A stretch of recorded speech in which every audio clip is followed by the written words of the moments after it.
sir ka ito benepisyo nga impay ka na kayo di city government and SM. Napindas ula-unay dito MOA signing free movie Monday to Tuesday every week. Dito kay may isang amang din liwliwa iti PWDs and of course the senior citizen.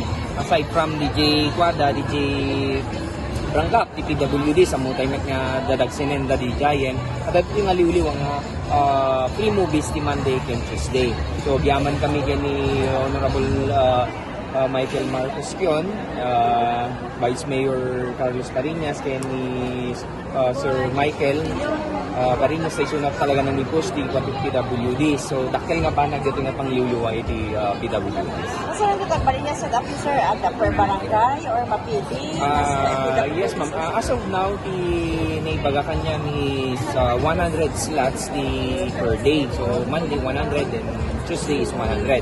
So siguro kasaritan nito ni Presidente at ni Senior Citizen tayo sa minakasan pamiyang mechanism.